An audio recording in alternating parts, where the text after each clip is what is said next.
Hello, my name's Lori Jarrett, and I'm a physical therapist and the director of KSB's Rehab Services Department. Today, I'm going to talk with you guys about falls and fall prevention strategies. First, I want to go over some basic information about how big the problem of falls is, what falls are, what are the risk factors for falls, anything you can do to decrease your risk of falling, and then will exercise help and what are some exercises that you can do to decrease your risk of injury and falls. First, when we look at how big the problem is, let's talk about what exactly defines a fall. Basically, a fall is any time there's an unplanned descent from a level of being at a higher position to one of being on a lower position. So if you end up on the floor or even just falling onto your sofa or couch. Each year, more than 25% of Americans age 65 or older have a fall. These falls are the leading cause of both fatal and non-fatal injuries in older adults. 3 million people each year are treated in the emergency department for falls. So that means about once every 13 seconds, there is an older adult in the emergency department being treated for a fall. In 2020, the cost of non-fatal falls in older adults was $80 million.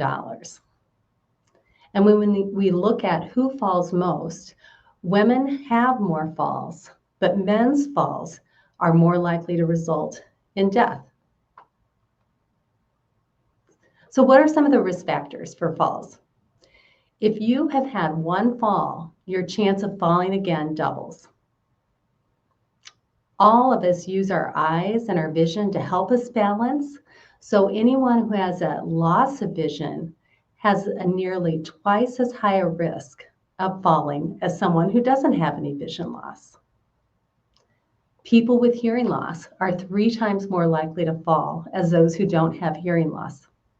However, if you wear a hearing aid for that hearing loss, it actually decreases that fall risk by about half. Weakness in your lower body and in your legs and feet, as well as impaired balance, also increase your risk of having a fall. If you have any chronic medical conditions that impair your ability to walk and to move, that increases your risk of falling. Some examples might be osteoarthritis in the knees or hips, diabetes that changes the sensation in your feet and lower legs, and also if you have additional neurological diagnoses like Parkinson's disease or have had a history of a stroke. Certain medications may cause you to feel dizzy and fatigue, and that can increase your risk of falling also. And hazards at home, and that can include clutter, it can include poor lighting. All of those things can also contribute to your risk. And the last one I have listed here is age. As we get older, our risk of falling increases. So what are some steps we can do to mitigate those risks and to decrease our risk of falling? The first step is talk to your provider and get an assessment to determine what your fall risk is. They can do a simple screen in the clinic to help you know if you're at risk of falling. Also, if you've had a previous fall, make sure you let your provider know so that they can work with you to start to develop some strategies to help you prevent having a future fall. Talk with your doctor and or your pharmacist about medications, and if any of those medications you're taking might put you at risk for falling. We talked about how vision and hearing loss can both increase your risk of falls. So get those preventative checks each year and find out how your vision is, and if you need to upgrade your glasses prescription, do that.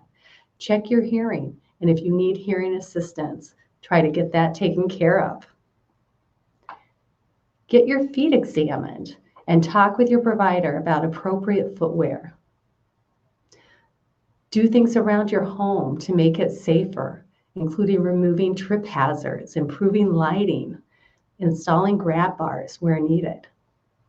And then talk with your family about your fall history and any fall prevention techniques they can help you with. So when we look specifically at your home, what are some things we can do to help make your home safer? First thing we can do is remove clutter from areas, especially from any stairs. You don't want to have stacks of paper or books sitting on the stairs that you need to go up and down.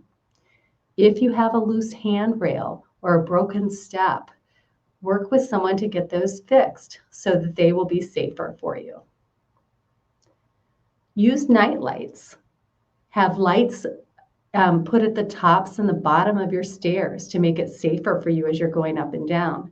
Have a lamp near your bed so that when you need to get up, you could turn that lamp on.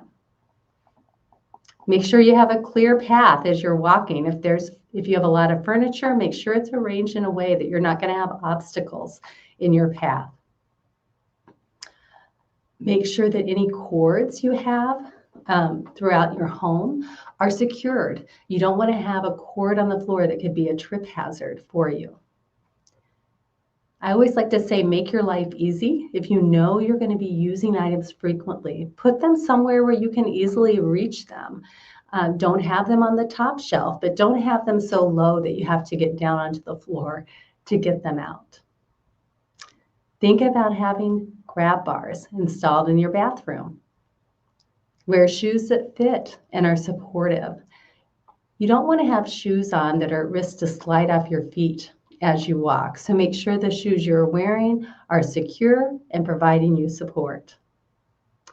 If you have throw rugs, consider removing them. If it's a rug you can't remove, then use double-sided tape to secure that rug to the floor so that it's not a trip hazard for you. All right, this part's my favorite part. Consider an exercise program and/or physical therapy for balance training and fall prevention. Research supports that physical therapy can decrease the risk of falls and decrease healthcare costs associated with falls. So what I've done next is include some basic exercises that you can try that should help you to decrease your risk of falls. This first one is just a sit to stand exercise. And you can see in the pictures that the person is just practicing going from sitting on her chair to standing up. Ideally, do this without using your hands and just use the muscles in your legs to lift yourself up. Make sure when you go to sit back down, you sit down softly and slowly without falling into your chair. This exercise is one of the best exercises you can do to strengthen the muscles in your quadriceps, which are the big thigh muscles on the front of your legs, in your gluteals and buttocks, and in the back of the thighs. If the sit to stand seems easy, you could try this exercise. The only thing I would suggest is make sure you have your chair secured against the wall so that it won't move away from you.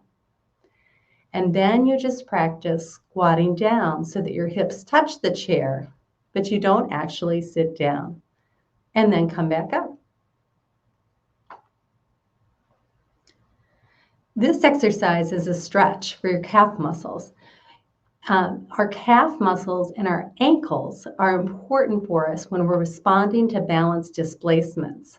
So having good flexibility in your ankles allows you to respond better if you start to lose your balance. So this stretch, you can hold onto your counter or to the wall and take a giant step backwards and then press your heel down. And in that position, you can feel a stretch on the back of your calf muscle. This exercise is a balance exercise. So again, standing at a counter with your hands on the support, you can put your feet together and see how you do maintaining your balance. If you feel pretty steady, you can lift your arms up so that you don't have as much support. Another option for doing this exercise is to stand in the corner so that you have the corners of the wall surrounding you if you start to lose your balance. A more advanced balance exercise is this heel to toe activity. So this shows her holding on to a chair, but you could also do this at your counter and just place one foot in front of the other and maintain your balance in this position. And the last exercise is practicing standing on one leg and maintain your balance in this way. Safety is important, so make sure you're always holding on to a support surface as you do this until it becomes easy for you. And then you can try letting go of the support. All right, I hope these tips put you on your way to being safer and decreasing your risk of falls. I've included my phone number, so if you have any questions, please feel free to reach out to KSB Rehab Services with questions.